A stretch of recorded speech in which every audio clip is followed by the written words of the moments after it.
A very good afternoon, everyone, and welcome to the debate between the Singapore and the Australian national teams. On the side of the proposition, we have the Australian team with the first speaker, Kristen Bird.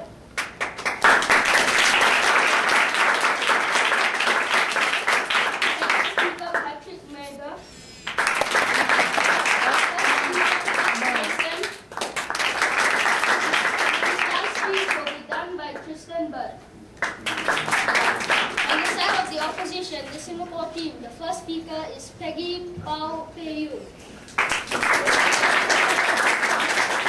second speaker is Elizabeth Chen. And the third speaker is Jonathan Pflug. The reply speech will be done by Peggy, Pflug.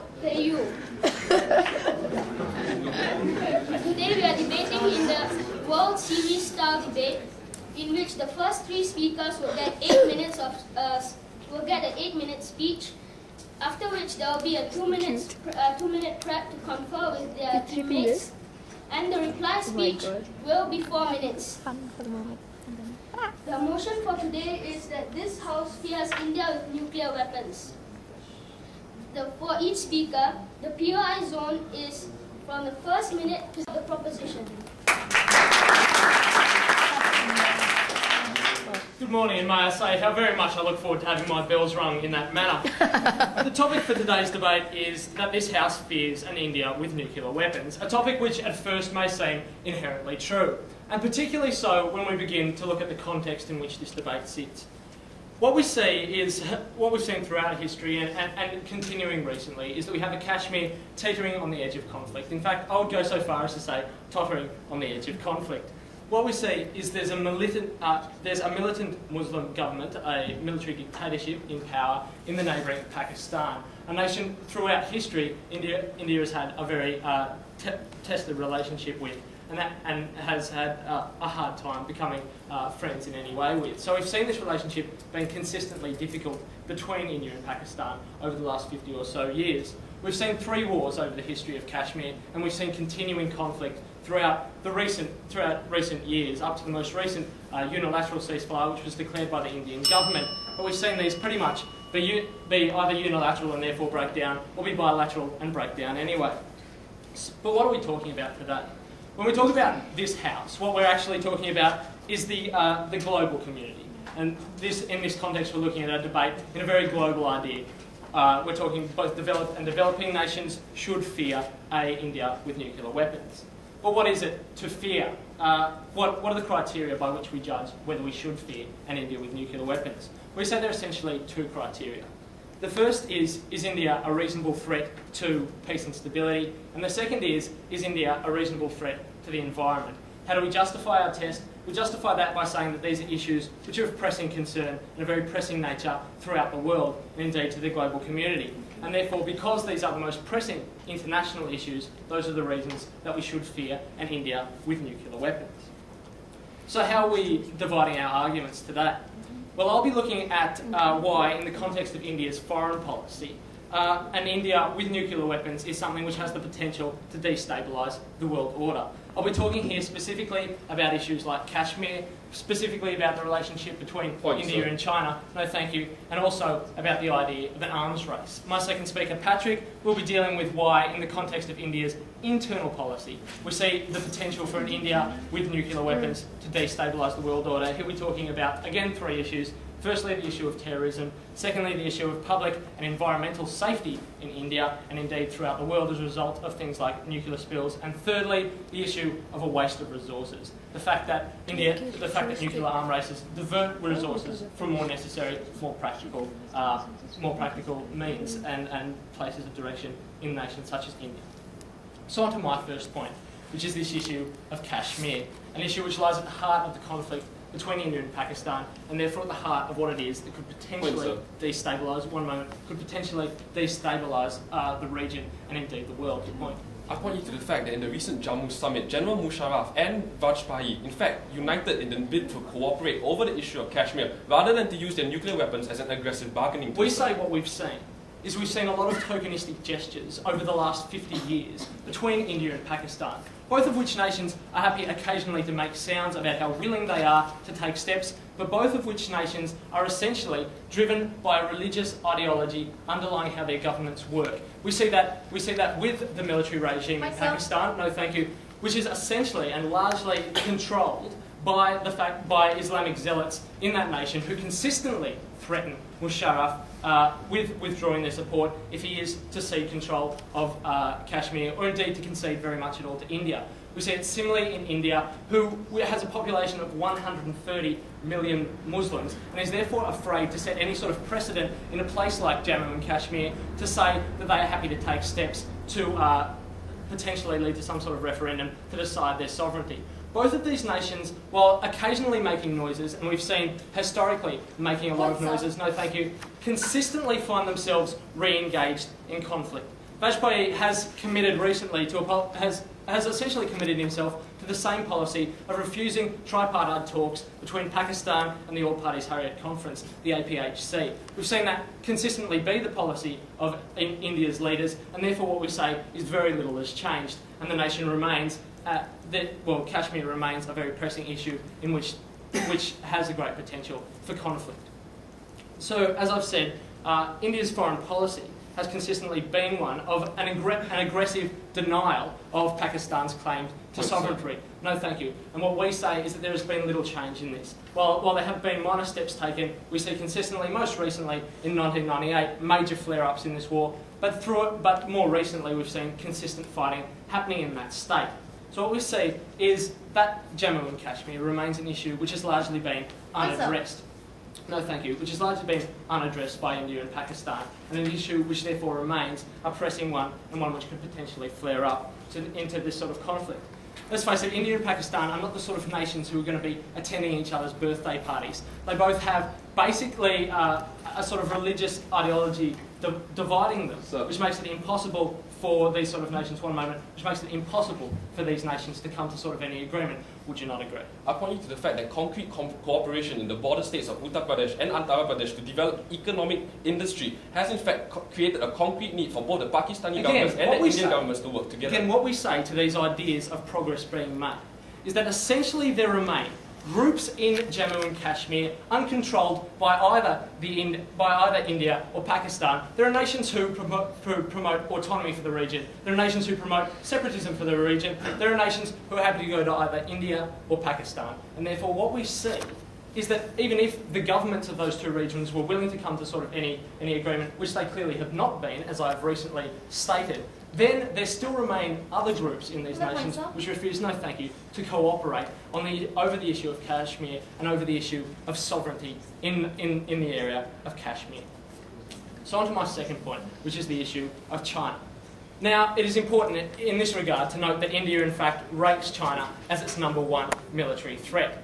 So while many people question whether this is in fact the case, India has made it clear that this is where it views its primary military threat as residing. There are issues also with China and Jammu and Kashmir. There are issues unresolved between those two nations, no thank you. And while China may make noises now about how happy it is to cede that territory, we see that that's highly unlikely to happen once the issue rears itself up. What they're doing is essentially stalling it by saying that we'll wait for agreement between India and Pakistan. And it's quite possible that these same issues will raise their head time and time again, as we've seen them do consistently over the past 50 or more years with India and Pakistan and the issue of Kashmir. So on to my third and final point, which is this idea of the potential for an arms race. Now, an India with nuclear power essentially came about because of a Pakistan with nuclear power and because of those two nations driving themselves onwards. Now, what we see is that this has great potential to spill across the subcontinent into nations such as China, encouraging China to again build its nuclear arsenal, and such a step has great potential to lead to things like nuclear missile defence strategies, as we've already heard bandied about in America, the sort of strategies which tend to destabilise regions and tend to destabilise the world. So in these three regards, we're saying that because there is a Hindu nation surrounded by Muslim nations, and a nation which has been fundamentally unable to come to any sort of agreement over the past few years with either Pakistan or India, or come to any terms in any way with its arms race issues, we can see that the issues in Jammu and Kashmir need to be addressed, and we should fear an India with nuclear weapons.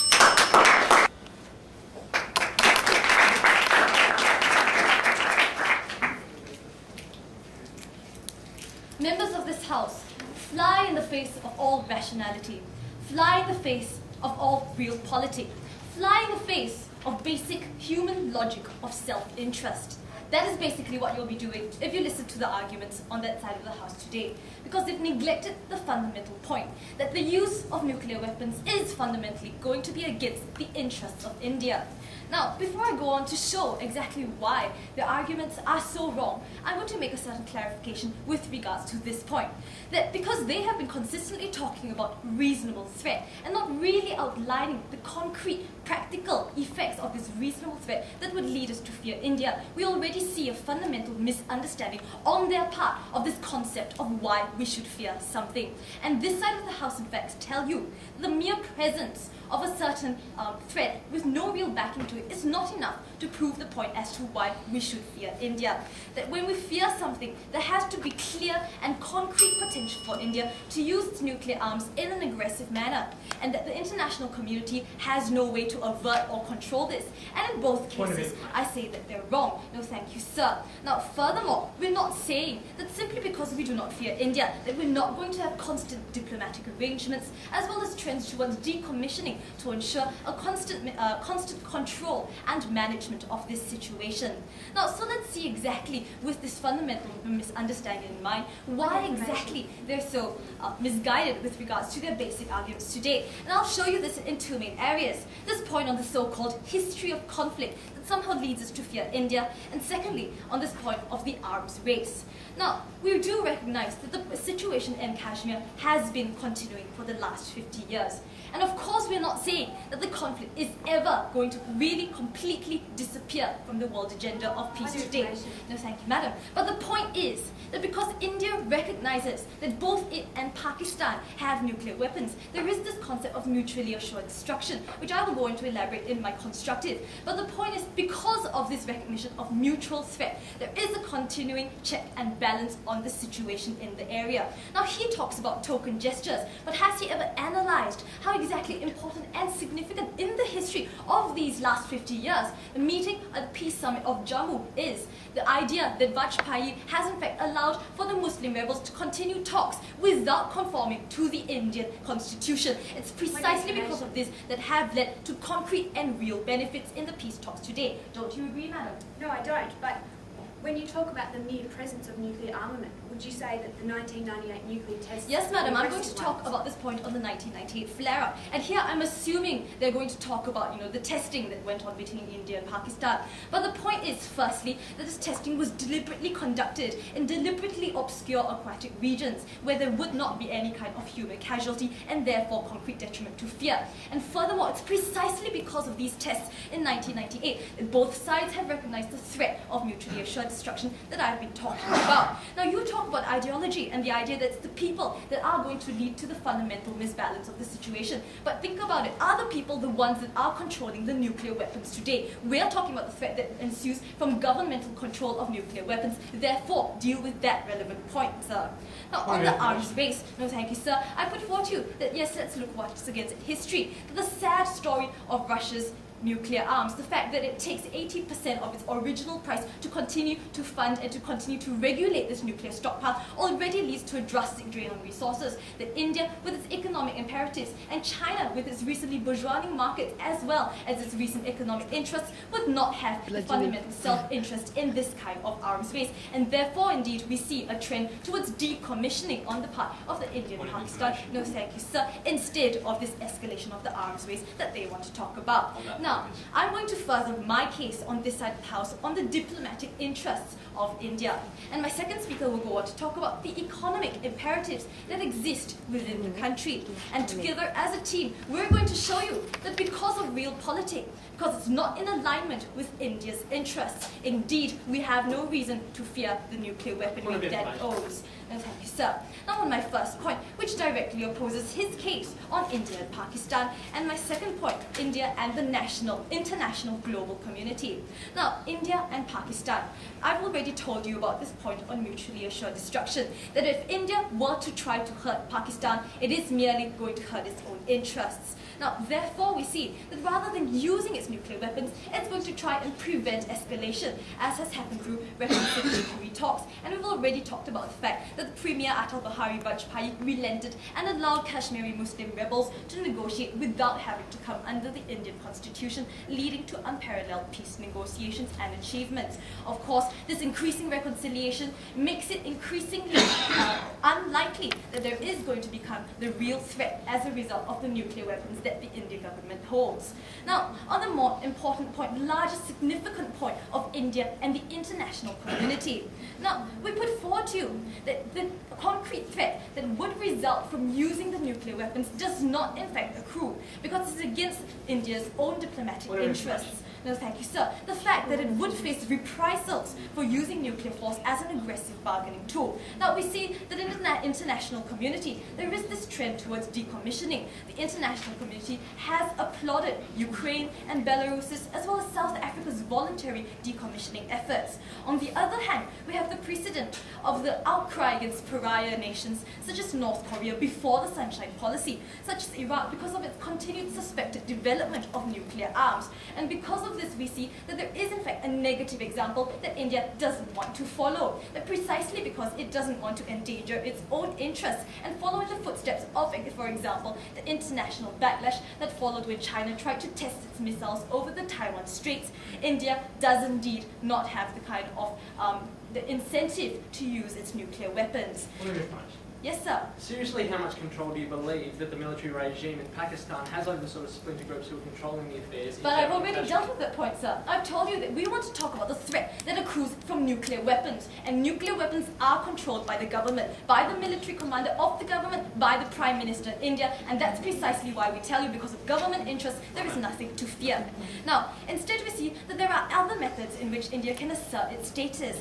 It's now largely recognized as the largest third world country. It has increased democratic links and diplomatic links with the United States, with the United Kingdoms, and it would not want to sacrifice this, especially since it has other economic means of asserting its influence. Now, we see that the economic clout resulting from its successful IT industry has led to examples such as successful lobbying for an Indian official to be included in the United Nations Fifth Committee on Budgetary Allocations, such as things that because its recognition of the diplomatic clout and economic clout of India today means that major Indian diplomats are never left out in negotiations on the International Labour Organization, World Health Organization, and other multilateral organizations, showing you clearly that India doesn't have to resort to the use of nuclear weapons as a means of leverage, showing you clearly that it has other means of asserting its position in the world today. So what have I shown you, ladies and gentlemen? I've shown you that far from being an India that has no other means, that has its back pushed towards the wall, instead we have an India, because of its self-interest, is going to continue to conciliate and continue to manage this nuclear problem.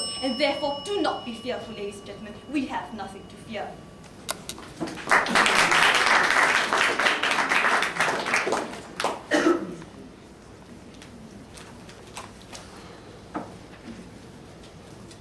Chairperson, ladies and gentlemen, essentially what we've heard from the opposition today, their case is going to say that India doesn't actually want to use nuclear weapons. That's why we shouldn't fear them.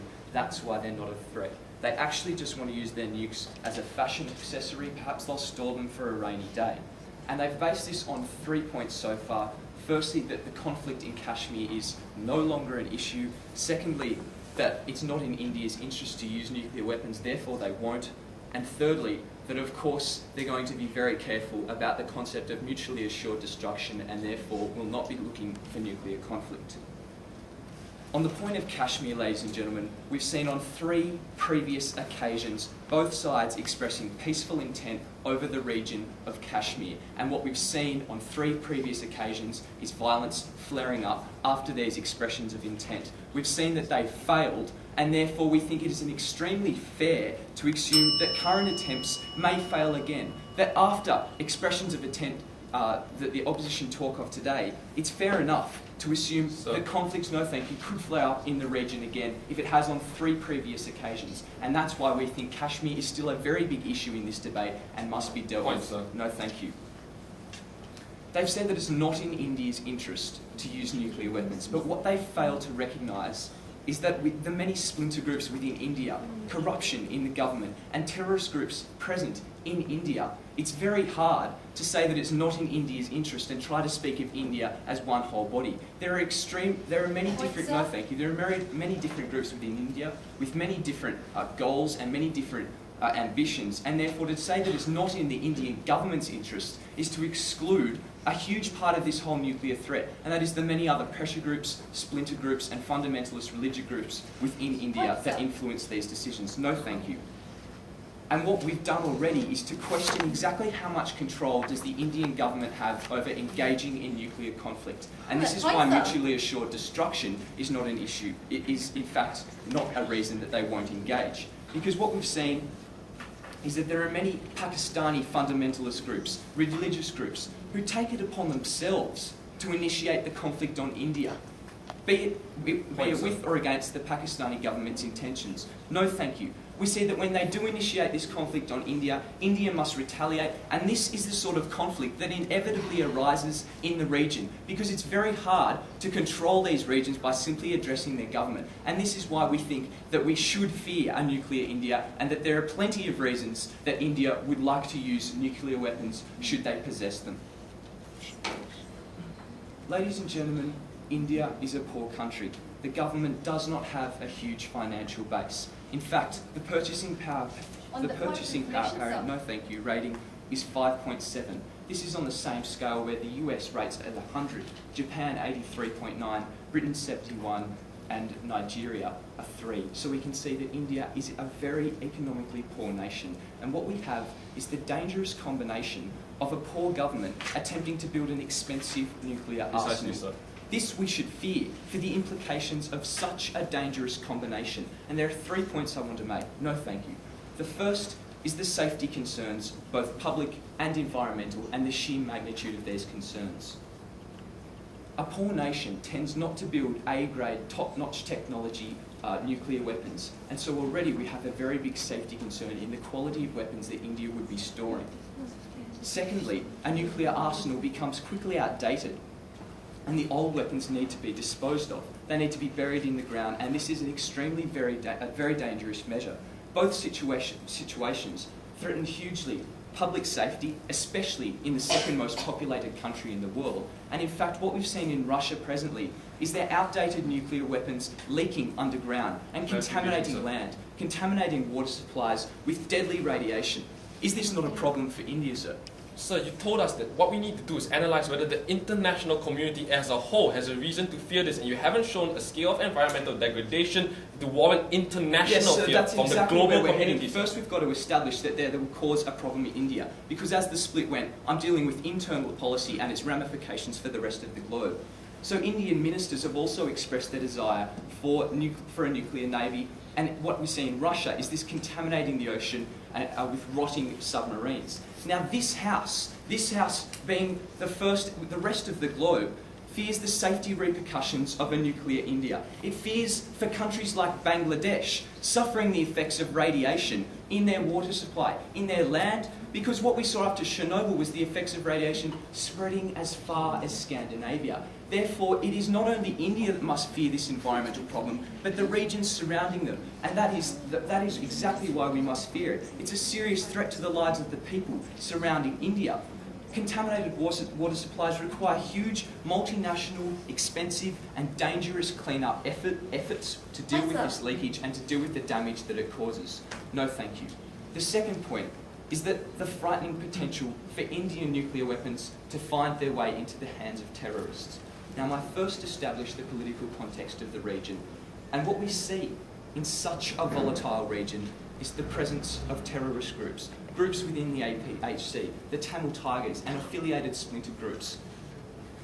In the context of a poor country like India, arms are quite regularly sold to terrorist groups, And so to fund a new nuclear arsenal and to keep updating it, it's quite likely, with the corruption that has been going on in the Indian government lately, to see these arms being passed on to terrorist groups. So, no, thank you. Also, with corruption rampant in the Indian government, we fear this corruption leading to the supply of nuclear weapons. And we fear the danger here with terrorists using nuclear weapons in the region as a threat and in practice, and the destabilising effect that this will have on the region.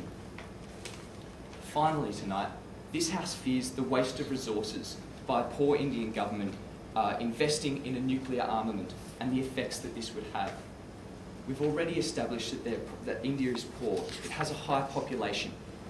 It has already huge infrastructure problems and currently has an external debt standing at $98 billion. A country who cannot afford to go nuclear. Further poverty in the region with disease and famine. We have to provide, it is the rest of this House that has to provide the rescue package, that has to get in there, clean up the infrastructure, to stop Indians dying, to stop millions of people dying. With the threat of an arms race, it's a very expensive game for India to get involved in, frankly one which they cannot afford. And while the rest of the nation suffers because India is having to constantly update its nuclear armament, it is this House, it is the rest of the world, it is us who will be bailing out the Indian people, the Indian infrastructure and the country as a whole. Tonight, ladies and gentlemen, what we've seen is that there is an extremely real threat and extremely tangible reasons for India to choose to use nuclear weapons. We've seen the potential ramifications in the large scale of things through the region, as my first examined political context, and as I examine the internal problems that this could cause, we see that a nuclear India could cause huge problems within the region, within the rest of the globe, and for these reasons, this House must fear a nuclear India. Members of this House, that side of the House says, be afraid. Be very afraid because of Pakistan. Be very afraid because of China. And also be very afraid because of Islamic fundamentalists and because of zealots. Ladies and gentlemen, the motion today reads that we should fear India with nuclear weapons. India and nuclear weapons. And we on this side of the House say that today they have not taken into account the two things that are most important in today's debate. That is India and that is nuclear weapons. And I'm going to show you in 4 main points precisely why their arguments are flawed.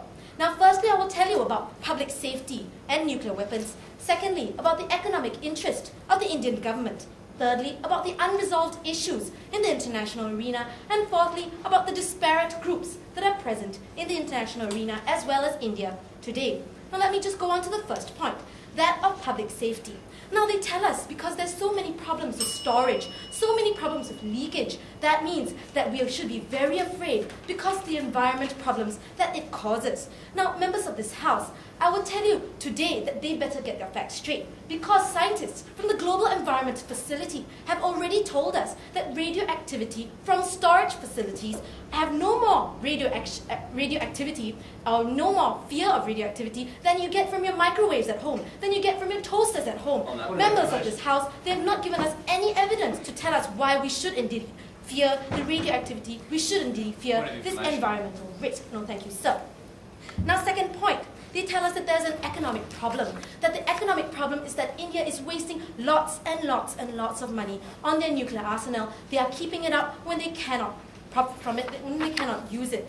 Members of this House, it is precisely because of this that the Indian government is careful about nuclear weapons. It is precisely because of this that we see India does not want to add to its stockpile. It is precisely because of this Russia is talking about decommissioning, telling the international community we should decommission. And we tell you it is because of this economic interest, which I will go on to, that we should not fear India because it will not add to its stockpile, it will not fire its nuclear armaments.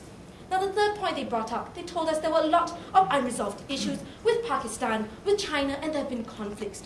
Now, firstly, members of this House, just because there are unresolved conflicts does not equate to India actually firing the nuclear weapon. It does not equate to India using a a nuclear weapon. Now, what have we seen in the past recent years? There have been talks. And what have these talks been about? These talks have been about, oh, we don't want to use nuclear weapons. These talks have been about, we think that we should stop using nuclear weapons or stop even testing them. Members of this House, we tell you that just because there are unresolved issues does not equate to fearing the nuclear weapons. And furthermore, we have seen, members of this House, that governments have come together to talk about nuclear weapons, that they do not want to use them. Just because there's fighting on the borders, just because soldiers clash, does not equate to using nuclear weapons. And we tell them we do not fear in India with nuclear weapons. Now, on to the third point, members of this House. They tell us that there are lots of disparate groups, disparate groups as well as zealots. And they tell us that because of this, they can somehow force the government into using nuclear weapons, force the government into pressing the button to activate the nuclear weapons. Now, what we tell you, members of this House, is that they have a very poor understanding of how this whole nuclear chain works. Now, what happens in India? We see that the head of military and the Prime Minister of India, both of them are the only two people in the whole country with a key to the nuclear activation. Members of this House, both of them have a key, and both these keys have to be turned at the same time in order for them to actually fire the nuclear weapons, in order for the nuclear weapons to leave the place and actually go over to Pakistan as they claim it will. No, thank you, sirs.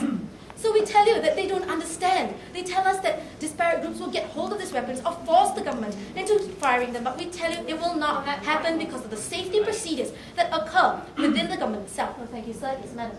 You say that the Prime Minister and head of military may have keys. What if someone disrupts India and they fire back in retaliation? Madam, we tell you that India has a history of democracy, and disrupting India would only mean a military coup, which is highly implausible at this stage, given that the government has made economic reforms that are making the people quite happy. So basically, members of this House, we see that that side of the House does not really understand the issues of India, does not really understand the issues of nuclear weapons, and we say that that side of the House, their arguments simply cannot stand. Now, the last little point on terrorists. They tell us they're Tamil tigers in Sri Lanka, actually, not in India, not in Pakistan, so we don't know why the example has anything to do with today's debate. And they tell us that these terrorists will also get hold of nuclear weapons. I've already told you why they cannot get hold of nuclear weapons, and I will not belabor this point. Members of this House, I will now go on to my second line of argument. I will tell you why, because of economic imperatives, the Indian government will not use nuclear weapons aggressively, will not fire on them, and we should not be afraid of them. Thank you, sir. Now, what we see is that in India today, there has been recent rapid economic growth. In order to safekeep these economic interests, we see that India will not use these weapons, and there will be absolutely no need to fear India nor their nuclear weapons. What we see is that the India of today is far more advanced than the India of 2 decades back. And because of the rapid economic growth, which has been up to 6% every year since 1998, compared to 3% in developed countries, we see that India will definitely want to safeguard these economic interests, including as well, ladies and gentlemen, we see that India has seen increases in textiles, steels, machinery, and other kind of industry, especially the information technology industry, with hubs growing in Bangalore as well as Hyderabad. And we see that all these will indeed be threatened if India uses its nukes as an aggressive bargaining tool. The government recognizes and avoids this. Now, what about the government? We see that the government is, in fact, an elective civilian government, which is indeed concerned about the needs of the country. And in fact, with India's rapidly rising economic status, the government has put into plan clear agenda geared at maintaining this economic growth. This economic growth, which is inextricably linked with investor stability. Now, this is especially because of the increase in the number of joint ventures between India and other countries. We have seen, in fact, 167 major joint ventures in the last year alone, including startups in Silicon Valley. And these joint projects, members of this House, we see are very important to India. So using nuclear arms for India is definitely not good, because as a bargaining tool, it would raise the atmosphere of fear and hostility in the country. And what we see is that this fear and hostility would cause investor backlash, would cause investor pullout, and therefore no Indian government would want to give investors a reason for pulling out. The Vajpayee government, which is presently the government, in fact views the 1997 Asian economic crisis, where internal instability caused investor pullout, as a parallel example which he definitely wants to avoid. Members of this House, we tell you that an analogous example is the Cuban Missile Crisis, where the New York Stock Exchange fell by 30% as investors pulled out because of instability.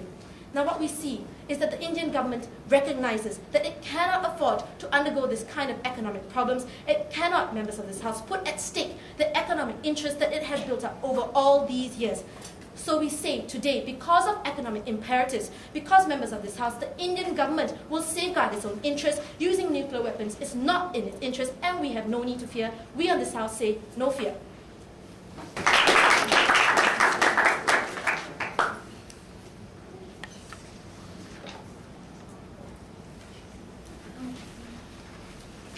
Chairperson, ladies and gentlemen, this afternoon the opposition's debate has been characterised by what have fallen into three major flaws. The first of which, I'm going to spend a little bit of time explaining this, is the idea of control. Now, if you take your minds back to our first speaker, he set up a test at the very beginning of this debate that said the most threatening global ramifications in terms of these, we would fear India if there was a reasonable threat to peace and to environmental concerns, both of which are destabilising factors for the region. Now, the opposition retaliated this argument with that India must have control of India, and surely Pakistan has control of Pakistan. Therefore, there's no need to worry, and there's no risk of these two entities be clashing at loggerheads. We dispute, firstly, that these places are under control of their own. Now, we have talked about the separatist groups, the splinter groups and the terrorist groups within each nation. But secondly, we look at Pakistan that is run under a military dictatorship by Musharraf. Now, the opposition said we're not talking about Pakistan, we're talking about India. Clearly, the opposition, we set out in our first speaker that this case is about India in relation to Pakistan, India in relation to China, India in relation to Kashmir. So the opposition has been a little short-sighted in believing that a government may be in control over their own nations. These governments are not in control over their splinter groups. The opposition themselves have spoken about the fact that Indian governments are letting more sway to smaller groups. We believe that India and Pakistan are two nations so diametrically opposed, are two nations so religiously opposed. They're two nations that are so ideologically opposed, one under a military dictatorship, that we believe that there is a very reasonable chance of these two have clashing in a nuclear war. This reasonable chance equates to the reasonable threat we set out in our test. No, thank you. And for this reason, we believe that we should definitely fear India having a nuclear capability. Now, the second point that we've come up in the opposition's case is the question of who are we fearing? And they've questioned that the topics only said that we should fear India. Quite clearly, we've talked about why we should fear India. We should fear India for so many reasons, ladies and gentlemen, but we must look at India in terms of a global situation. We must look at India interacting with Pakistan as it has done in the past and will continue to do so. We must look at India interacting with China, who India themselves have cited as being the biggest threat to India. Now, the second speaker of the opposition had a fairly naive idea that the head of military and the Prime Minister are the only ones who have the keys to nuclear capabilities. Therefore, we should all pack up, go home and not worry about any sort of nuclear capabilities. We say to that, ladies and gentlemen, that they may have the keys physically, but if you are actually attacked, it's called retaliation. And this is the word we say to you this afternoon. It may not be, in one moment, it may not be in India's best interests, as the opposition like to coin the term, to not fire back, to not retaliate. But we believe, and again it comes back to, that this is a reasonable threat. Certainly, and it is certainly a reasonable threat to want to fear. Ladies and gentlemen, you can have as many economic imperatives as the opposition like to coin them again, but we believe that there is a reasonable chance and there is a reasonable threat. Yes? What we see is that they have no fear of being attacked even, because there's a vested interest for Pakistan not to attack India. No reason to fear. Absolutely. That must be why there is so much negotiation going on between these two regions. If there were no reason for either one to be attacked, why is the Kashmir crisis still not resolved? Ladies and gentlemen, if there were no reason for us to worry about these two regions, quite clearly this debating topic would not be set out this afternoon. There is a clear reason. You have two such diametrically opposed nations that quite obviously they're going to come to loggerheads in this sort of situation. These two countries have many, many reasons. And the opposition have talked about that there are economic imperatives for India not to want to retaliate. But we say if India were attacked, of course India would retaliate. When Pakistan, in the 1998 nuclear tests, which the opposition wanted to breeze over saying that they were conducted out of view or some reason like this, in these tests, Pakistan was the first one to test its nuclear capabilities. In that word again, retaliation, India was the one, in one moment, India was the one to retaliate back. Now we see that in a global situation, in global politics, if one nation does something that may threaten another, it is global nature to sit back, it is not global nature to sit back and do nothing. It is in the nature of these countries, it is in the nature of politics to protect your own nation and to retaliate. Yes? But it's human nature to want to protect yourself from the threat that was demonstrated but not actualized. So, ladies and gentlemen, the opposition is suggesting that if hypothetically India were attacked, they would sit back and say it's human nature not to want to do anything else. If their country were attacked by nuclear weapons tomorrow, they would sit and say, no, it's fine, because it's all about human nature. Ladies and gentlemen, we dispute this fact wholeheartedly. We would say that if India were attacked, they would indeed retaliate. Now this afternoon, we've looked at in depth the foreign policy of India. That it is an extremely unstable region with the Kashmir crisis, and they've been on the brink of war for a long time. We are not talking about two stable entities. We are not talking about economically rich entities. We are talking about entities which have a grudge against each other. And, as in human nature, these grudges are not easily dropped. We've spoken about the arms race and the potential of this to become much more increased. No, thank you. We've looked at the fact that China can cause major instability. Point, madam. No, thank you. As India ranks China as its biggest threat. We look at the flow-on ramifications, ladies and gentlemen, that are huge for both of these regions. And that is why exactly one would fear India with the nuclear capabilities to see what would happen in the end, in the outcome. We've looked at internal policy because the opposition questioned why we would fear India in terms of itself. And we said that in terms of being an extremely poor country with a very low GDP, these people, firstly, cannot afford to be diverting funds away from housing, from health, from education. But secondly, can't afford to have a nuclear problem in their country. Also, it's a major waste of their resources in a country that can ill afford it. We also looked at the potential for nuclear weapons to fall into the wrong hands. A point that the opposition said, well, Sri Lanka's Tamil Tigers aren't in India, so therefore it's a redundant point. We look at terrorist funding from all other countries to Osama bin Laden in Afghanistan. We look at funding from America even, and it would be fairly naive to assume that there was no terrorist activity in India and no terrorist activity in Pakistan. We look at the inability of India to maintain these weapons, and as the opposition quoted in a nice little statistic, it costs 80% of the original purchase price to maintain these weapons. So considering these is a poor country in the first place, it's a little bit much to ask that these will have proper maintenance.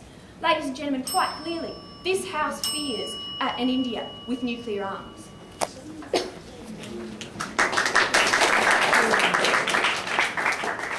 I really wonder whether my speech is going to end up being reduced to interesting or passionate. But ladies and gentlemen, let's see what that side of the house says. Because as I sit back in my chair, I'm reminded of a children's book I used to read about a character named Chicken Little, who ran around worrying, the sky is falling on my head.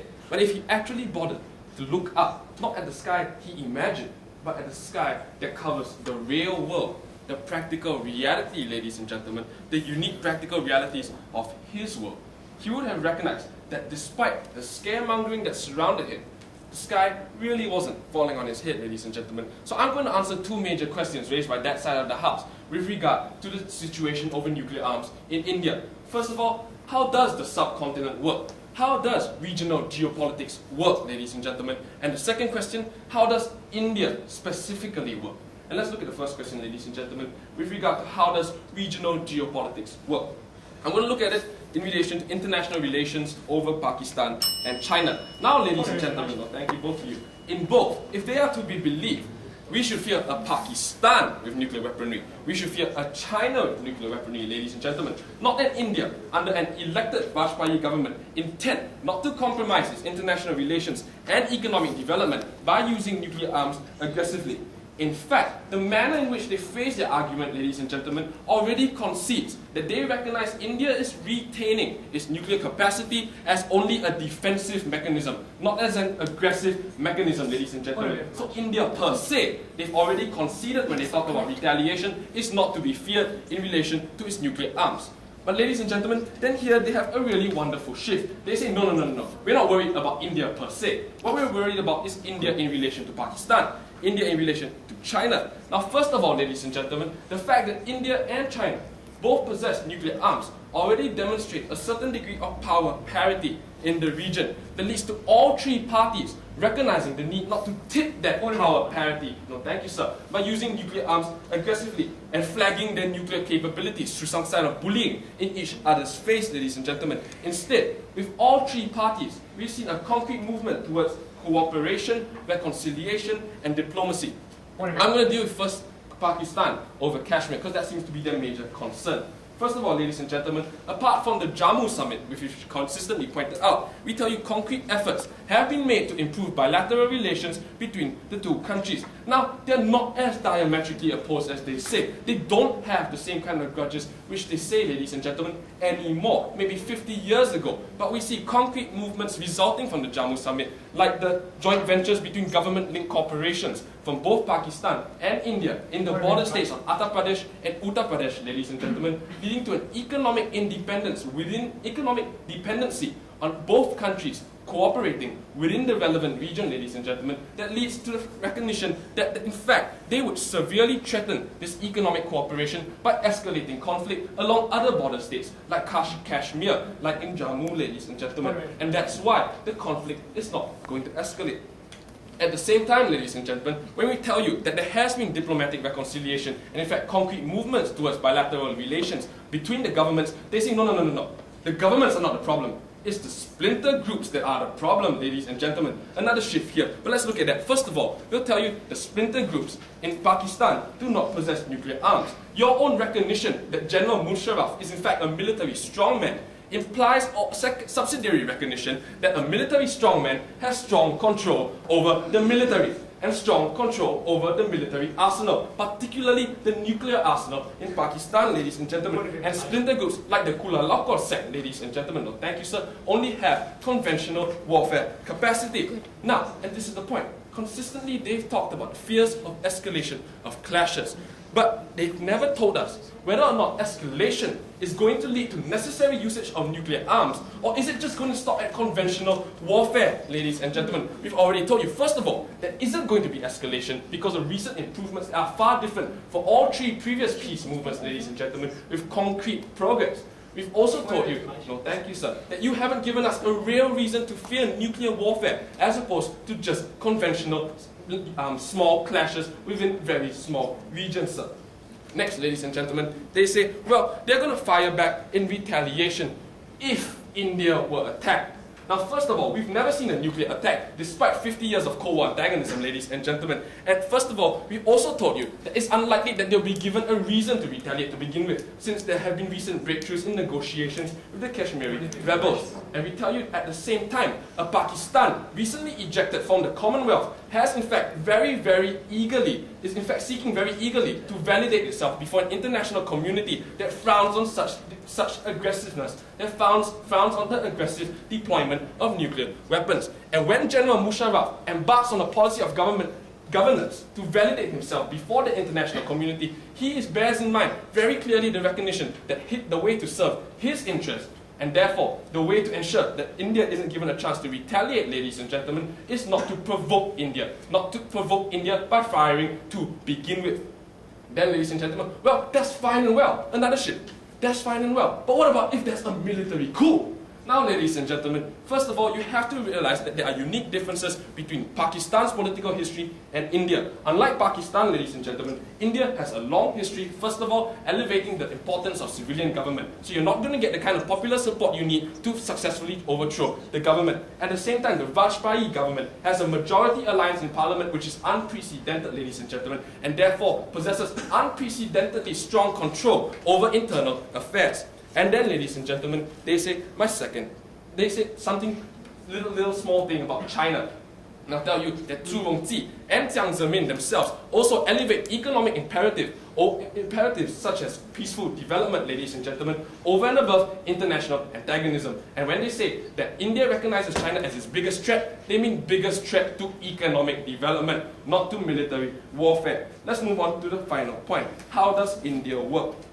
First of all, the governmental structure. They say, well, because of corruption, you're going to sell arms to terrorists. Ladies and gentlemen, let's look at the type of corruption. The type of corruption accrues from getting kickbacks from international conglomerates to get monopoly rights.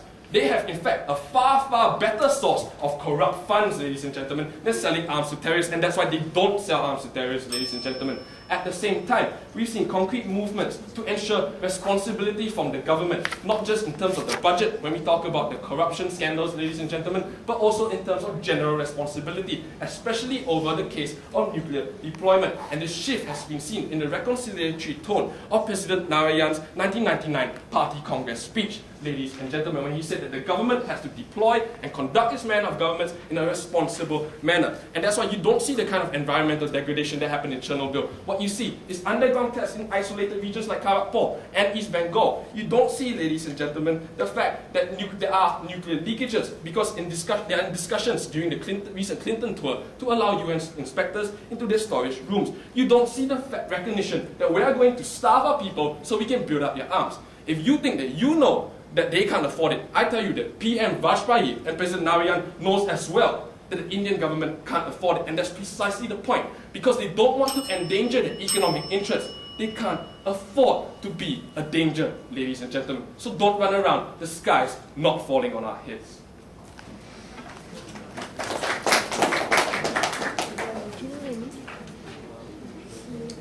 Members of this House, it may be my fault, the fault of my heated speech, that the atmosphere in this room seems so tense that it seems as if India has its nuclear bombs pointed straight at us right now. So what I'm going to do is just chill, relax, let loose, and show you what have been the two main issues of today's debate and why exactly we won in the resolution of these issues. And the issues are going to be basically what is the meaning of fear, the idea of conflict versus actualization, and secondly, what exactly is the impact of the state, or the inherent state of India's poverty today. Now on the first point, and we see that on that side of the House, they kept on arguing that because there have been long unresolved historical issues, because we see that there are still certain local skirmishes occurring, that somehow we have a reason to fear the nuclear use of weaponry. Now, we've already pointed out that simply because you have certain still unresolved issues, there isn't going to be the actualization of this fear and threat in the actual use of nuclear weaponry. Now, who exactly are we talking about in this instance anyway? And we saw a fundamental standoff between this side talking about government policy of reconciliation because of a unitement, because of them being united in self-interest, and on that side of the House which talked about splinter groups and terrorists. But in the resolving of the issues, we saw that both with regards to diplomacy, because the governments can negotiate directly with the people, and also because the people are not really the threat anyway, since they have no control over nuclear weaponry, and because they will not be able to use the nuclear weaponry because of the double key trigger, and because of the fact that they do not know the secret code.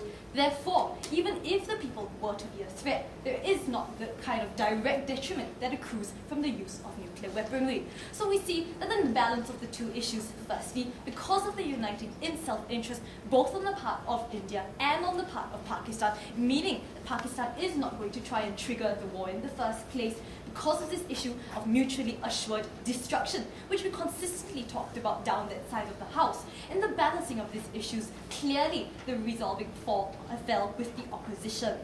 Now, on the second issue. Now, we both recognize, ladies and gentlemen, that India is poor. But what happens then what happens because of the state of poverty. On that side of the house, they have argued that because they are poor, there is going to be environmental damage. But we've already pointed out the fact to you that firstly, these practical effects have not been proven on such a scale as to be an international detriment or international threat. And secondly, because of future regulations, because of inspections that have been agreed to by the Indian government, indeed, even in this environmental area, the threat is somewhat minimal. Now, furthermore, on this point of the arms race, and they somewhat shot themselves in the foot there, because they said that India is very poor. And precisely, this side of the house told you, because of the recognition of their economic liabilities, because of the recognition of the economic imperatives, that it wants to maintain whatever new economic advantage it has gained with its IT sector. That is precisely the reason, as we have consistently argued, that India, because of its poverty, is not going to be a nuclear threat. And therefore, ladies and gentlemen, you see, at the end of the day, the two constructive cases on diplomatic interests, on economic imperatives, were not, in fact, effectively hit down by that side of the house. That in the resolving of the two issues, because we had the better grasp of what is real politics, what is the reality of the situation in the world today, that despite whatever unhappiness might have gone on, there is not going to be this kind of real fear. Therefore, ladies and gentlemen, let's just hang back. Let's just sit back and relax, because we do understand today that all of us have nothing to fear from India.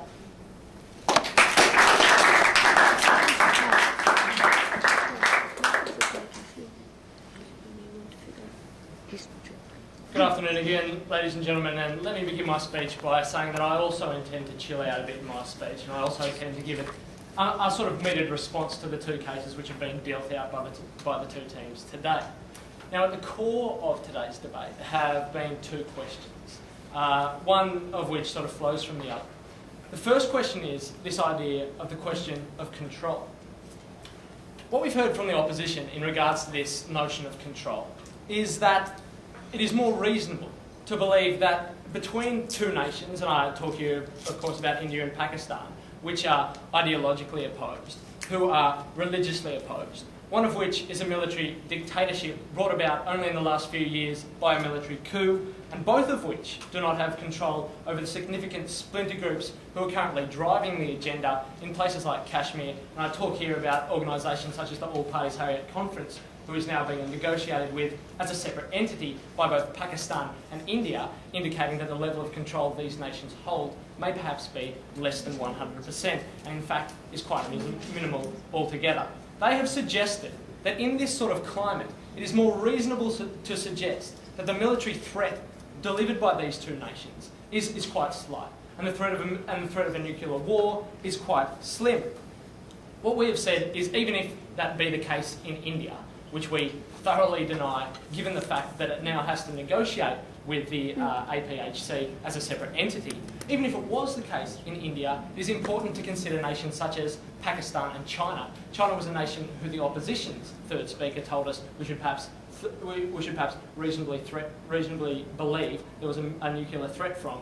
And Pakistan, interestingly here we heard from the opposition's second speaker that the only thing in the region which could potentially lead to some sort of nuclear war would have been a military coup. Now, if we look at the nations in the sort of subcontinent regions who have had military coups recently, I'd point you to Pakistan as being the classic example there. And we say, if a military coup can happen in the last few years, there is no reason why a military coup could not happen in the next few years. And there is no reason why a military coup could not be dominated by the sort of splinter groups who the opposition are so willing to marginalise and tell us are not important whatsoever in this debate. So we've consistently said that when you have an environment of political instability, when you have an environment where military coups take place, you cannot put reasonable faith in that area to hold it together politically and militarily. If a nation's willing to have a military coup, there is no reason why it cannot have its government overthrown by any other such organisation. Another organisation like the splinter groups currently running the agenda in that area. So this is essentially our response. Our response has been what is more reasonable in this situation. And after all, that is the test which has been put forward to us by the opposition today. The second question at the core of this debate has been the question of whether it would be in India's interest to have a nuclear war. They've said two things here. They've talked about the idea of mutually assured destruction, and they've talked about the idea of the economic imperative. Again, we have taken a stance which considers our test, what is more reasonable to believe.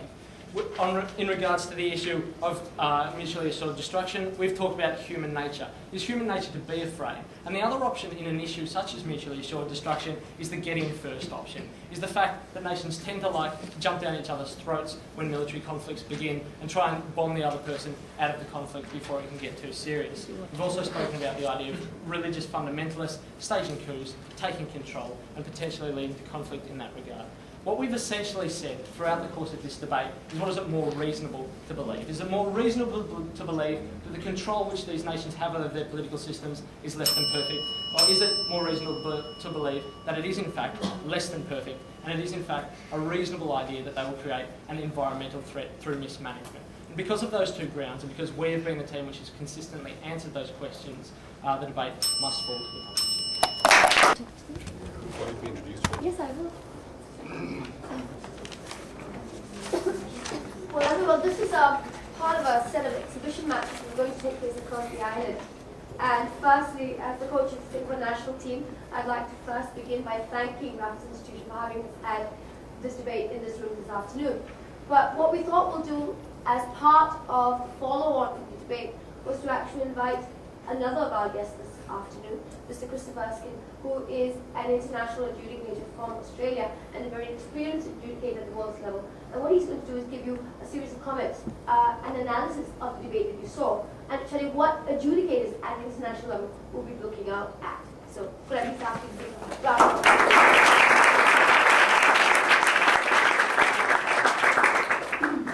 Well, I'm in the awkward position of being a judge from Australia, attempting to impartially judge the debate in which Australia is taking part.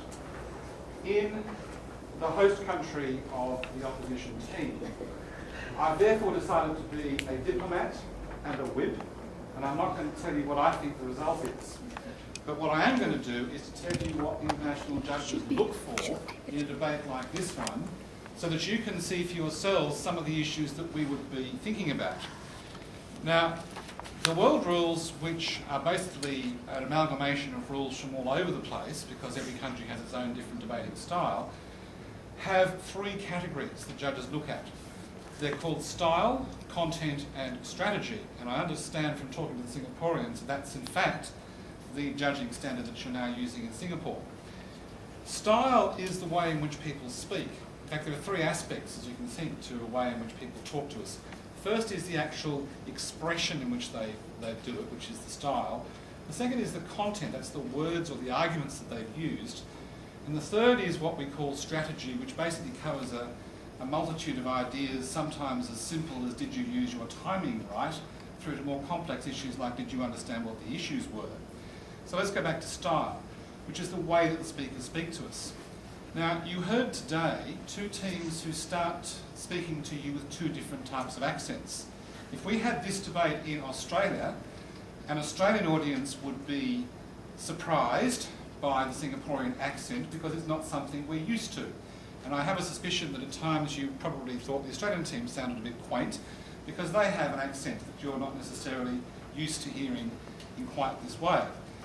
One of the wonderful things about the World Championship is that you have accents from all over the place, and after a while you just get quite used to the fact that people are talking to you in ways that you mightn't have been used to back home, but which are actually still very interesting ways of trying to persuade us.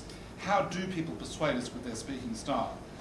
We heard from 6 speakers today who each have a rather different style. For example, the first speaker for the proposition team generally adopts a very relaxed, casual, cool sort of style, you know, well, let's have a chat, we're friends, let's just talk to each other.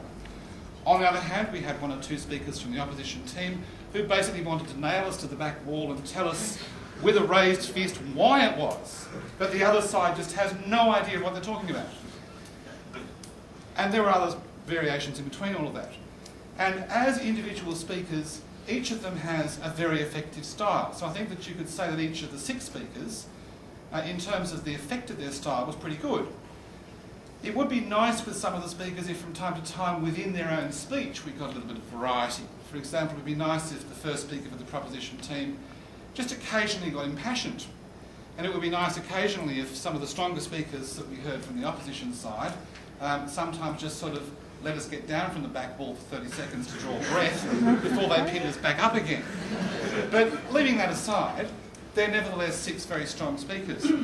And you would have noticed, I think, if some of you who have been starting out in debating, that one of the things that you would have seen, which probably was quite impressive, was the fact that all of them were using notes, not a large piece of paper like this, and only occasionally would they sort of look down at them to go on to the next point. Most of the time, they were talking directly to us, as I'm trying to do now.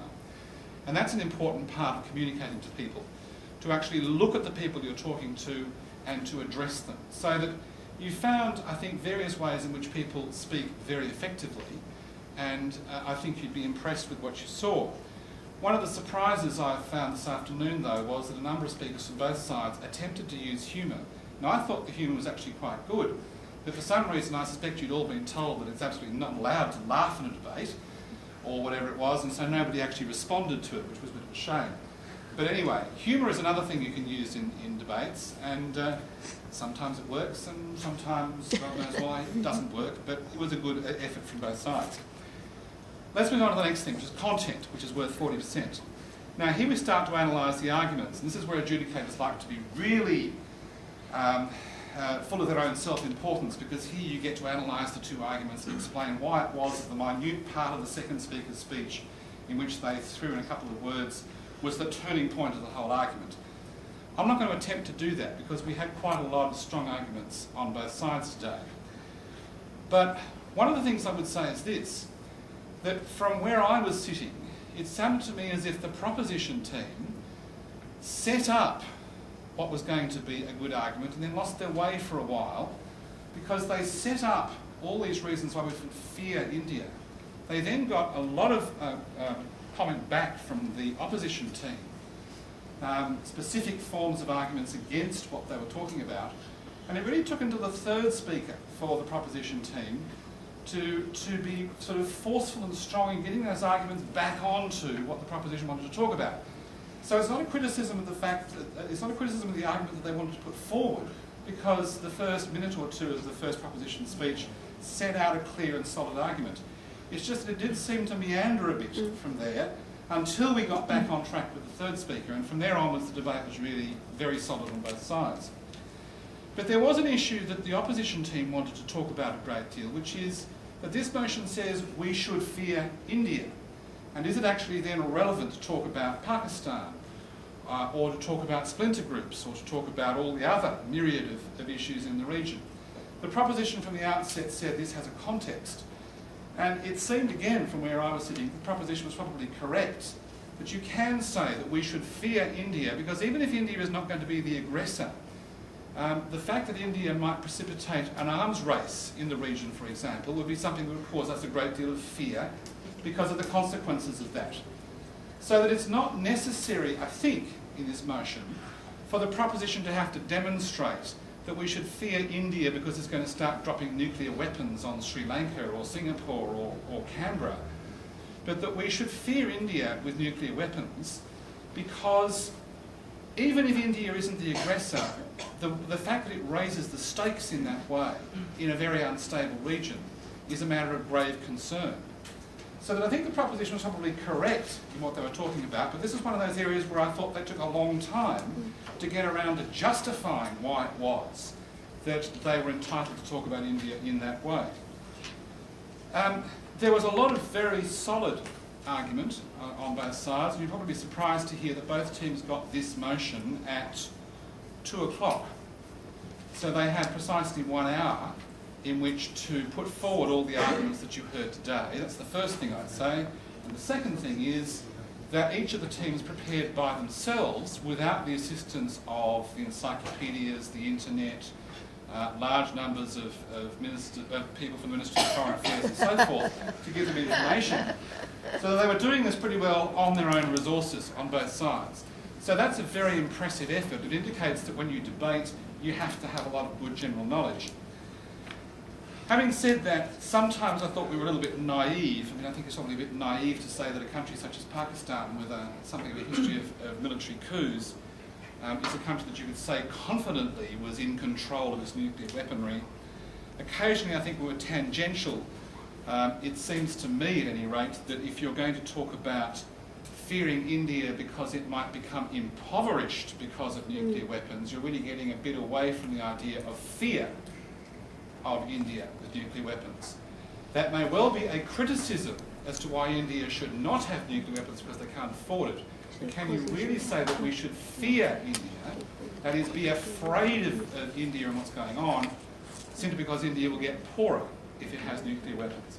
As I say, I think a bit tangential.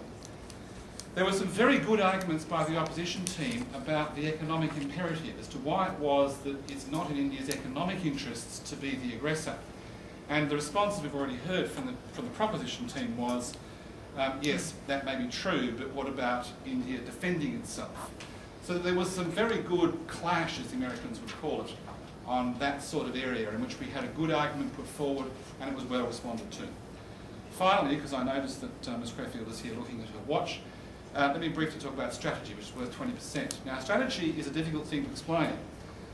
First of all, the most important thing is, did the two teams spot the key issues, or did they waste time dealing with irrelevancies? And the answer is yes. Both teams did spot the key issues, and they dealt with them. The second thing is, did they structure their speeches well? Did we understand where the speech was going from start to finish? And the answer is yes, all 6 speakers did. We could see from the beginning of the speech through to the end, there was a clear path through logical arguments down to the end. Thirdly, were the speeches well timed? Largely yes, although the first speaker of the proposition's got a problem in that he had an awful lot he wanted to say, and in both the speeches he ran out of time in which to say it. And now what that means, of course, is we don't know whether there was some really fabulous material that we never got around to hearing. But in any event, timing was by and large okay. And finally, did speakers make use of points of information properly? And the only comment I make here is that several speakers on both sides only accepted 1 point of information. There's no hard and fast rule, but given the number of points of information, the sorts of issues that were being debated here, I would have thought that it would have been sensible to take 2. If you were feeling particularly in control of yourself, you could possibly take 3, but let's certainly stick with 2. And I would have thought that to take only 1 is perhaps being a little bit weak, conservative, whatever it may be. Like I said, I'm not going to tell you who I thought won the debate. I'll leave that all up to you guys. But I thought it was a good debate, and I was particularly impressed with the ability of the two teams to argue at short notice on such a topic as this. And I hope that in a fairly long ramble through what a judge will be looking at the World Championships, you've got some idea of the sorts of things we've got to weigh up when it comes to our decision at the World Championships in 2 weeks' time.